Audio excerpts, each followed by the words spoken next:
Hello friends, welcome to my channel smart ideal study.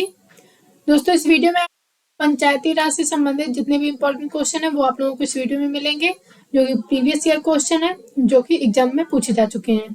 तो चलिए start करते हैं। पहला क्वेश्चन आप लोगों का, भारतीय संविधान के किस संशोधन अधिनियम द्वारा पंचायती राज व्यवस्था को संवैधानिक दर्जा दिया गया था? तो पंचायती राज व्यवस्था को किस संशोधन द्वारा? 73वें संशोधन अधिनियम के द्वारा पंचायती राज को संवैधानिक दर्जा दिया गया था। अगला प्रश्न आप लोगों का, 73वां संविधान संशोधन का संबंध किससे है? तो किससे है ये? पंचायती राज से। किससे है? पंचायत राज से है। भारत के संविधान के 73वें संविधान संशोधन द्वारा संविधान के भाग 9 में जोड़कर पंचायती राज व्यवस्था को संवैधानिक दर्जा दिया गया, और जबकि 74वें संविधान संशोधन द्वारा 9A में जोड़ करके नगर पालिकाओं को संवैधानिक दर्जा प्रदान किया गया। अगला प्रश्न आप लोगों का, भारतीय संविधान के किस संशोधन के ने नगरीय स्थानीय सरकारों को संवैधानिक दर्जा दिया था? तो किस संशोधन में? 74वें संविधान संशोधन में। किसमें? 74वें संविधान संशोधन में भाग 9A में जोड़कर नगरीय स्थानीय सरकारों को संवैधानिक दर्जा दिया गया। इसके साथ ही संविधान में 12वीं अनुसूची भी जोड़ी गई, जिसमें नगरीय स्थानीय सरकारों के अधीन आने वाले विषयों का उल्लेख है। अगला प्रश्न आप लोगों का, नगर पालिका में महिलाओं के लिए कितनी सीटें आरक्षित होती हैं? तो नगर पालिकाओं में महिलाओं के लिए 1/3, कितनी? 1/3 ये सीटें आरक्षित होती हैं महिलाओं के लिए नगर पालिका में। अगला प्रश्न आप लोगों का, नगर प्रशासन का कौन सा प्रकार छोटे शहरी क्षेत्रों का नियंत्रण करती है? तो ये नगर पालिका परिषद। कौन करती है? नगर पालिका परिषद। नगर प्रशासन की इस संस्थाओं को नगर पालिका कहा जाता है, और नगर पालिकाएं 3 प्रकार की होती हैं, एक नगर पंचायत, एक नगर परिषद और एक नगर निगम। नगर पंचायत में ऐसा क्षेत्र जो ग्रामीण क्षेत्र से नगर क्षेत्र में परिवर्तित हो रहा है, और नगर परिषद में छोटे नगर क्षेत्र के लिए, तथा जो नगर निगम है उसके लिए बड़े नगर क्षेत्र के लिए होता है। तो इसका ऑप्शन बी सही होगा, नगर पालिका परिषद। अगला प्रश्न आप लोगों का, भारत में पंचायती राज प्रणाली संविधान के किस अनुच्छेद के निर्देश के अंतर्गत शुरू की गई थी? तो भारत में पंचायती राज प्रणाली संविधान के किस अनुच्छेद के निर्देश के अंतर्गत शुरू की गई थी? अनुच्छेद 40 के अंतर्गत। किसके? अनुच्छेद 40 के अंतर्गत। अगला प्रश्न आप लोगों का, भारतीय संविधान का कौन सा अनुच्छेद राज्य सरकारों को ग्राम पंचायतों के गठन का निर्देश देता है? तो कौन सा है? अनुच्छेद 40। अगला प्रश्न आप लोगों का, त्रिस्तरीय पंचायती राज तंत्र में शामिल है? तो त्रिस्तरीय पंचायती राज तंत्र में क्या शामिल है? ग्राम पंचायत, ब्लॉक अथवा पंचायत समिति और जिला परिषद। संविधान के 73वें संविधान संशोधन अधिनियम 1992 में के द्वारा भारत में त्रिस्तरीय पंचायती राज व्यवस्था की स्थापना की गई है। ये ग्राम, ब्लॉक और जिला स्तर पर स्थापित की गई हैं। इन्हें क्रमशः ग्राम सभा, ब्लॉक अथवा पंचायत समिति और जिला परिषद के नाम से जाना जाता है। तो इसको ऑप्शन सी सही होगा, ग्राम पंचायत, ब्लॉक अथवा पंचायत समिति और जिला परिषद। अगला प्रश्न आप लोगों का, पंचायती राज व्यवस्था शासन की कितने स्तरों में विभाजित है? तो पंचायती राज व्यवस्था 3 स्तरों पर विभाजित है। कितने? 3 स्तरों पर विभाजित है।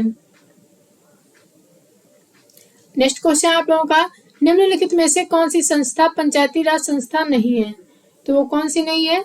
ग्राम सहकारी सोसाइटी। ये जो है पंचायती राज संस्था नहीं है, जबकि ग्राम सभा और ग्राम पंचायत और न्याय पंचायत, ये तीनों पंचायती राज संस्था हैं।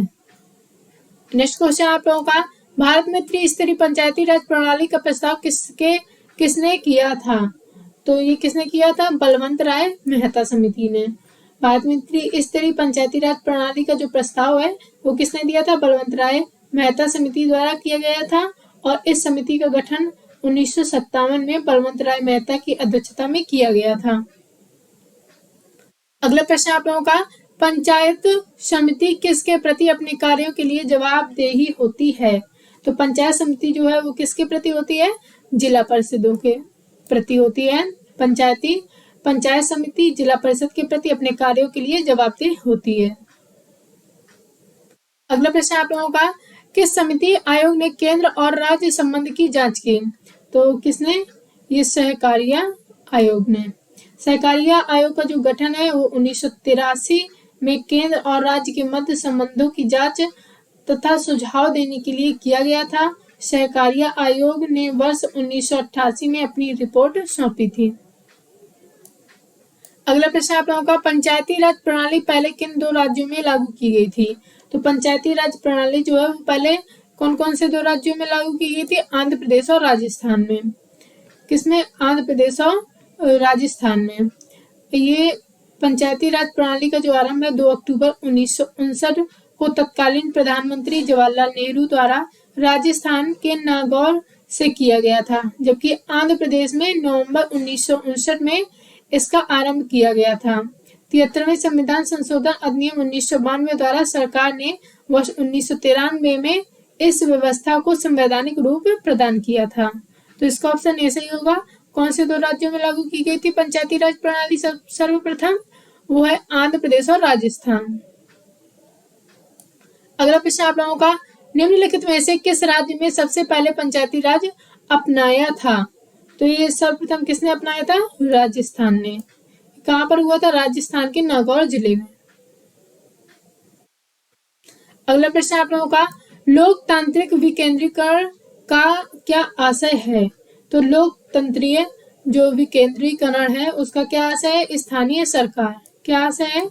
स्थानीय सरकार। लोकतांत्रिक विकेंद्रीकरण का आशय स्थानीय मामलों में जनता की सक्रिय भागीदारी होना है। हमारे देश में लोकतांत्रिक विकेंद्रीकरण को पंचायती राज में के लोकप्रिय नाम से जाना जाता है।